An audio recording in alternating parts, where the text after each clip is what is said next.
politiciens yi ci kër lañu jógee noonu lañ leen yaree mais c'est à l'image de l'homo sénégalensis sénégalais ci boppam moo nekk koo xam ne nii li mu privilégié mooy ay intérêt boppam mais attention autre élément qui est essentiel c'est que si biir politique du nit ki moom mooy defee mbir yi ni mu ko neexee mais mbiru politique moom moo koy wax fan lay jaar ak nan lay def donc politique munoo par anticipation nga ni lii laay def tey président Macky Sall mi ngi fi tey Idrissa Seck mi ngi fi Abdou Mbaye mi ngi fi ainsi de suite ñoom ñëpp ñu ngi fi mais li xew suba ak ginnaaw suba munoo ko xam conditions yi ñoo la koy exiger parce que wax ji moo fi nekk nag mais kenn xamul ba fi may waxee ak yow nii sur quelle base la ñaar ñu entendre lan moo tax ñu entendre loolu nit mënu ko xam mais il faut pas aussi que sénégalais yi di non suñu buggee politique bi change dañuy aussi def de telle sorte que société bi ñun niñ ci nekkee ñu change waxeet bi nga dégg nii du ci politique bi rek de ñaata yoon la ñuy wax jigéen yow rek la xëy suba mel ni du ñun changer suñu numéro ñaata yoon la jigéen di jox kàddoom góor ba mu neex ko mu ne noonu nekkatul yow pourquoi ñu bugg ko jox rek politiciens yi nañu defaat benn introspection par rapport ak sénégalais yi ci seen bopp nan la ñuy gisee les choses nan la ñuy percevoir les choses ban sens la éthique am ci ñoom ban sens la déontologie am ci ñoom encore que aussi loolu bu nekkee ci suñu biir société mun naa ko comprendre mais ci biir politique c'est pas comme on dit les actions qui font les hommes c'est pas les hommes qui font les actions et les événements c'est les événements qui font les hommes et qui déterminent leur action ci politique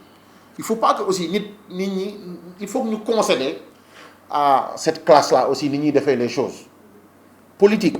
on te dit amul jamais bañ nañ ko ba dañ la politique 1+1 mun na bañ a nekk 2 1+1 mun na nekk 4 seen domaine la ñoom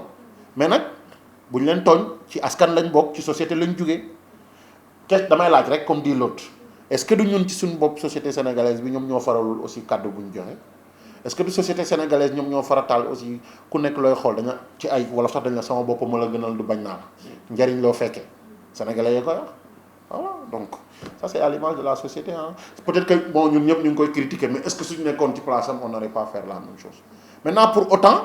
il y a un paradoxe au Sénégal c'est que dafa am ay valeurs ak ay règles yu fi nekk yoo xam ne dañuy bañ loolu en même temps si suñu pratique dañ koy gis bis bu nekk même si lu dul politique mais j'avoue que oui ci suñuy valeur waxuma sax ci considération li Idriss Seck def effectivement ci suñuy valeur joxe sa kaddu soo ko xasee ba jox ba mu rëcc la soo doon dee sax da nga koy sàmm wor valeur sénégalaise yi farataaluñ ko noonu maintenant pour man honnêtement jàpp ma ni li Idriss Seck def peut-être que dafa wor wala quoi que ça pour man rek dafa am benn gis-gisam mu dem ci jusqu'au bout mais maintenant kan mooy décider dans tout ça foofu nag la nature sénégalais yi di ñëwee su fekkee ni nee nañu Idriss Seck sénégalais yëpp considéré li mu def baaxul donc normalement élection bu mu bokk moom ak ka ko jël ci nguuram yëpp kon waratuñu leen voter mais tu vas voir que ce sera tout à fait le contraire mun nañ dem élection locale yi ñu jëm ñu génn partout vainqueur su boobaa kon da ngay gis ni sénégalais yi li ñuy ruumandaat nii ci suuf am na yeneen parce que aussi gis-gis yi bokkul ah y a des gens qui vont vous dire le sénégalais dafa bëgg déggoo dafa bëgg juboo ginnaaw ay jàmm am na ñoo xam noonu lañ ko gisee dañoo gis ni ñoom ñaar xuloo woon nañ mais am nañ esprit de dépassement ils ont eu de la hauteur donc perception yi ñoo bokkul ku nekk nag mën nga tirer ci valeur kenn ki mën na ni non dafa joxe kàddoom mu war ko beneen valeur aussi mën na ni dafa xuloog nit mu dem ba ci biir mu suul ay bi ñu jote woon yëpp mu wane beneen facette pour ñu juboo